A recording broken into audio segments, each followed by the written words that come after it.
daripada kelas DP2D ingin menerangkan tentang pengenalan Khawarij. Okey, Khawarij ni merupakan mazhab akidah yang paling awal dan yang paling lama muncul selepas Ahli Sunnah wal Jamaah. Okey, kemunculan mazhab Khawarij ni lebih awal daripada golongan Syiah. Okey, kalimah Khawarij ni berasal daripada bahasa Arab yang bermaksud mereka yang keluar. Okey, daripada sudut istilah pula, Khawarij ni merujuk kepada kefahaman golongan yang keluar daripada ketaatan kepada Khalifah Ali bin Abi Talib serta yang menolaknya. Okey, ajaran Khawarij ni sebenarnya telah wujud lama lagi sejak zaman Rasulullah. Cuma mereka ni dikenali sebagai kaum pemberontak dan penentang yang menganggap hanya mereka je betul tapi orang lain salah. Okey, seterusnya saya ingin menerangkan tentang latar belakang Khawarij. Okey, setelah Saidina Uthman bin Affan wafat dibunuh oleh kaum Khawarij, kaum muslimin ni mengangkat Ali bin Abi Talib sebagai khalifah. Okey, berita kewafatan Uthman sampai ke Muawiyah ibnu Abu Sufyan, di mana Muawiyah ni ada hubungan kekeluargaan dengan Uthman bin Affan. Okey, dalam tradisi Islam, Muawiyah ni berhak menuntut bela kematian Uthman.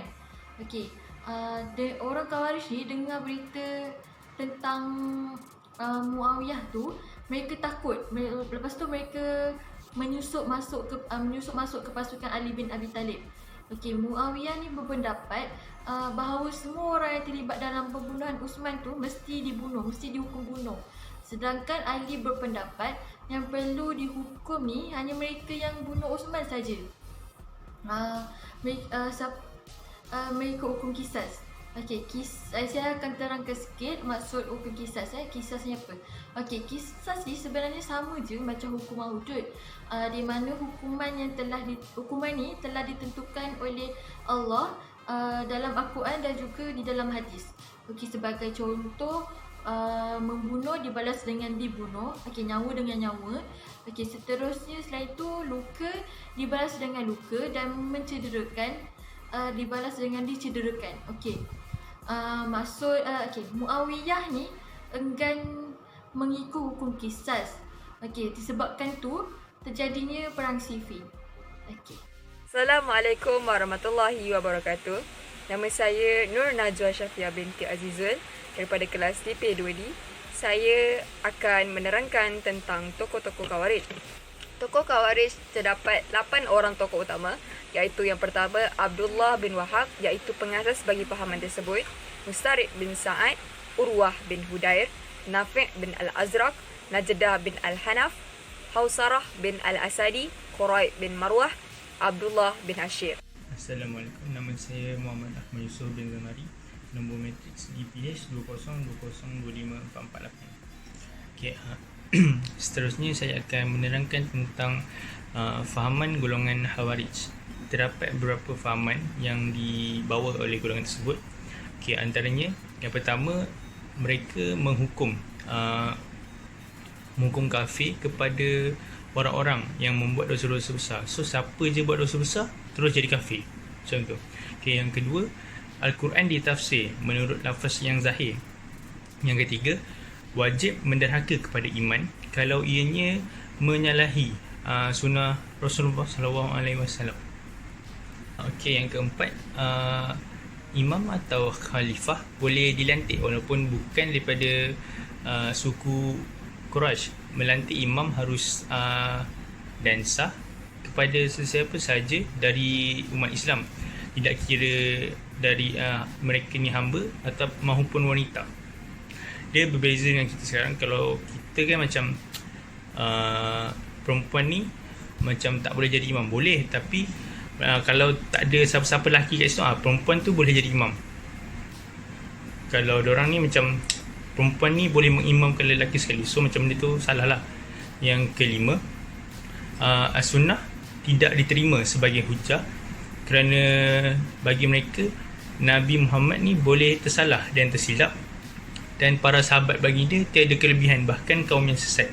So bagi diorang ni walaupun Nabi Muhammad pun boleh tersalah dan para sahabat baginda pun mereka mengatakan datang daripada golongan orang yang sesat.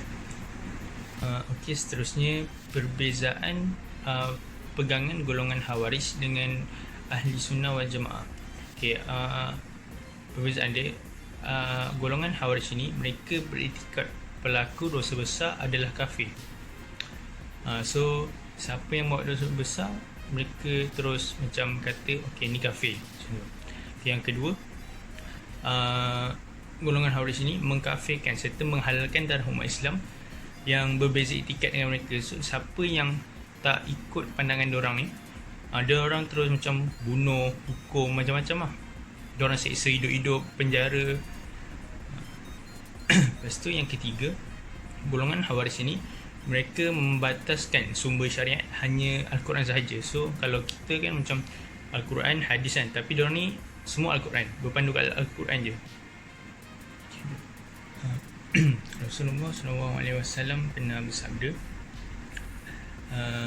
yahkiru ahadukum amaluhu min amlihim yaqtulu ahlal Islam fa idza kharaju faqtuluhum thumma idza kharaju faqtuluhum thumma idza kharaju faqtuluhum.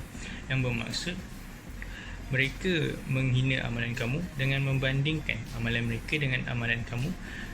Mereka memerangi umat Islam, maka apabila mereka keluar, maka perangilah mereka. Kemudian apabila mereka keluar, maka perangilah mereka. Kemudian apabila mereka keluar, maka perangilah mereka. Jadi apabila golongan Khawarij ini keluar, Nabi Muhammad SAW menyuruh kita untuk membunuh golongan Khawarij ini. Yang juga beliau pernah bersabda, baginda pernah bersabda, sesiapa yang memerangi mereka baginya pahala syahid, dan sesiapa yang dibunuh oleh mereka juga maka baginya pahala syahid. So besar ganjaran mereka siapa yang membunuh golongan Khawarij ini. Assalamualaikum warahmatullahi wabarakatuh. Nama saya Ahmad Shah bin Syed Fazil Shah daripada kelas P2D. Di sini saya akan terangkan mengenai isu takfir. Takfir atau dengan istilah lainnya iaitu kafir mengkafir. Kafir mengkafir ni adalah masalah hukum yang berkait rapat dengan akidah. Dalam sejarah Islam, takfir ini dikaitkan dengan golongan Khawarij lah yang tidak menggunakan tindakan ekstrim, iaitu contoh mengkafirkan para sahabat dan membunuh Sayyidina Ali bin Abi Thalib kerana dianggap tidak berhukum dengan hukum Allah. Mereka juga mengkafirkan sesiapa sahaja yang tidak mengikut ajaran mereka dan tidak bersependirian dengan mereka dalam, seperti contoh dalam kes tahkim dalam peperangan sifil. Tahkim ini ialah penyelesaian perkara ataupun berdamai. Motif utama mereka menerapkan takfir ini kerana salah satunya ialah kerana politik. Seterusnya, takfir ini sebenarnya berlaku selepas kewafatan baginda Rasulullah SAW. Maknanya semasa baginda hidup, takfir ini tidak pernah berlaku lagi lah. Semasa pemerintahan Sayyidina Abu Bakar As-Siddiq, Sayyidina Abu Bakar As-Siddiq mengkafirkan golongan yang enggan memberi zakat dan golongan yang mengaku sebagai nabi palsu. Sayyidina Abu Bakar juga mengisytiharkan perang habis-habisan terhadap gerakan yang terkenal semasa sejarah Islam, iaitu gerakan Riddah.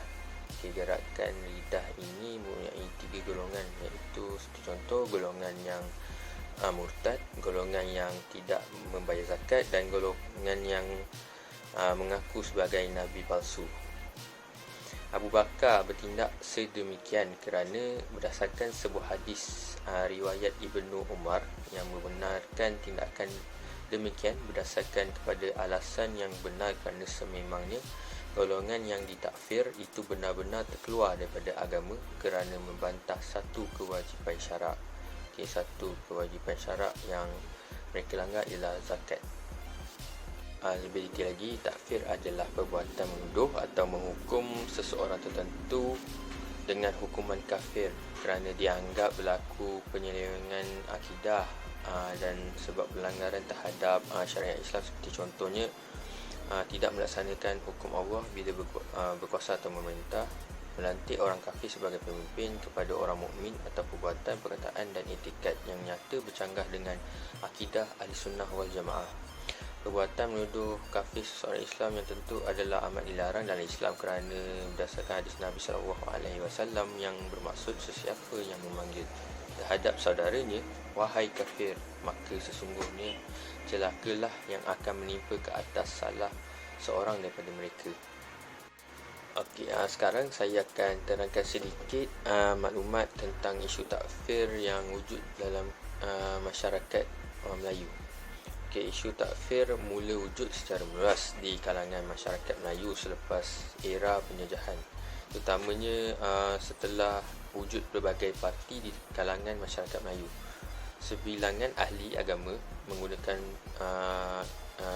kaedah takfir sebagai satu cara untuk mengalahkan lawannya dalam persaingan politik. Seperti contoh, ulama PAS pernah menggunakan pendekatan takfir berhadapan dengan Parti Perikatan ataupun sekarang digelar UMNO, utamanya berhubung dengan isu pelantikan orang kafir sebagai pemimpin umat Islam, pemisahan agama dan politik, ayat-ayat Al-Quran yang menyentuh kekafiran, perlembagaan taghut dan sebagainya. Sekian daripada saya, terima kasih. Kesimpulan dan penutup bagi fahaman Khawarij. Seperti mana yang kita tahu, fahaman Khawarij ini terkenal dengan ciri-ciri mereka yang berlebih-lebihan. Malah, tak dapat disangkal bahawa fahaman Khawarij ini juga turut muncul pada akhir zaman. Seperti terdapat satu athar yang lebih nyata menjelaskan ciri-ciri golongan Khawarij yang akan datang pada akhir zaman. Ianya diriwayatkan oleh Sayyidina Ali radhiyallahu anhu bahawa beliau berkata, jika kalian melihat bendera hitam, maka bertahanlah di bumi di tempat tinggal kamu. Jangan gerakkan kaki dan tangan kalian. Kemudian akan muncul golongan yang lemah. Hati mereka seperti potongan besi. Mereka mengaku pemegang kekuasaan pemilik daulah. Mereka tidak mempedulikan apa-apa perjanjian. Mereka mengajak kepada hak, namun mereka bukan ahlinya. Nama mereka seperti menggunakan kunyah seperti abu. Dan nisbat mereka menggunakan nama daerah seperti Al-Baghdadi. Rambut mereka terurai seperti wanita. Hingga mereka berselisih di antara mereka. Kemudian Allah mendatangkan kebenaran kepada yang dikehendakinya. Riwayat Nu'aim bin Hamad dalam kitab Al-Fitan.